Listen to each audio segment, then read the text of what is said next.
Hello, and welcome back to another video. Today, we will be going over a different topic. Today, we will be discussing the Battle of Fidenae, which took place in 437 BC, which was a major battle in the early Roman expansion and domination of the Italian plains. But before we start, make sure to leave a like and subscribe, and turn on that notification bell so that you're notified when we next upload. And without further ado, let's jump right into it. In this video, we will be discussing the Battle of Fidenae. It is also important to gain full understanding of the account. The Battle of Annio, which took place in either 437 BC or 428 BC, following the already captured Roman colony of Rome, Fidenae as its people revolted against the Roman Republic and allied with their close neighbors of Veii. The Senate had appointed Tullus Cloelius, Gaius Fulcinius, Spurius Antius, and Lucius Roscius to inquire into the motives behind the revolt. All four envoys were killed in Fidenae on Tolumnius' orders.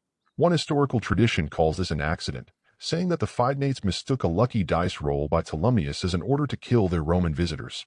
The historian Livy doubts the legitimacy of this story, suggesting that Tolumnius, whose interests were not served by the reunion of Rome and Fidenae, deliberately inflamed the conflict between the two cities. After the death of its envoys, Rome sent an army to Fidenae under the consul Lucius Sergius Fidenas. He met the combined forces of Fidenae and Veii on the southern shores of the Annio River and fought a bloody and indecisive battle, where the eventual Roman victory was overshadowed by the great loss of life required to obtain it.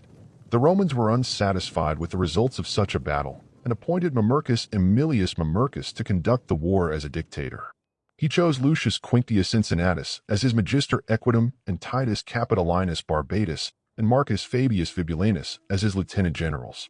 The dictator crossed the Annio and approached Fidenae, where a dispute began amongst the defenders. The Fidenates and Veientes favored cautious tactics that would prolong the war, while the Philicians wanted a decisive battle. Tolumnius took the latter approach, concerned that doing otherwise would make the Philicians withdraw their support. When Mamercinus arrived, the three armies lined up and waited for him to engage first. The Roman cavalry, led by Quinctius, was the first to advance, followed by the infantry. They met the most resistance from enemy cavalry, led by Tolumnius himself. The battle raged on, with both armies viciously fighting.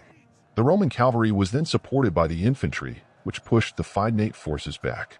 This new wave of forces gave the Roman cavalry morale and struck fear into their opponents' hearts.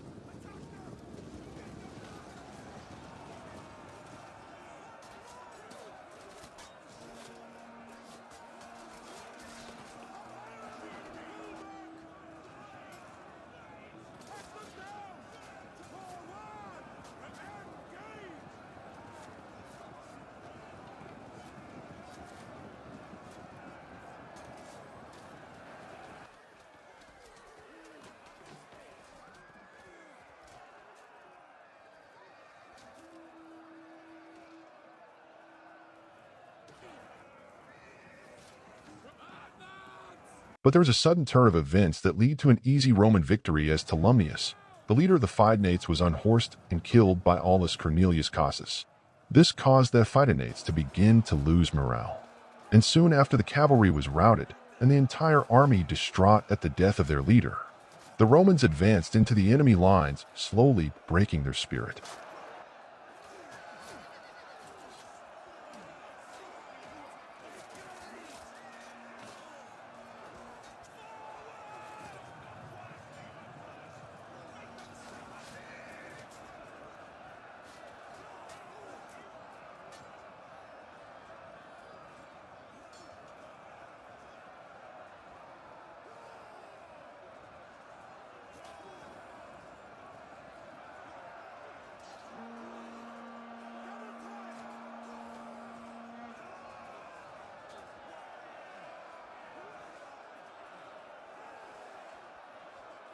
After a hard, long-felt battle, the Fidenates slowly started to flee the battlefield, but the Roman force charged onwards to the Fidenate camp, leading to a great slaughter of the Fidenate forces, meaning that victory was finally given to the Romans.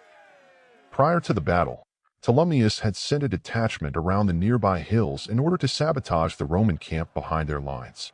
The camp was successfully defended by the Lieutenant General Marcus Fabius Vibulanus. Mamercinus returned to Rome in triumph, during which Cassus was also honored for having slain the Etruscan king. The armor of Tolumnius was placed in the temple of Jupiter Feretrius, where, according to tradition, Romulus had also dedicated spoils taken from an enemy king. Fidenae was captured by the dictator Quintus Servilius Priscus Structus Fidenas 2 years later. And that's it for today. Make sure you leave a like and subscribe and turn on that notification bell so that you're notified when we next upload. See you next time.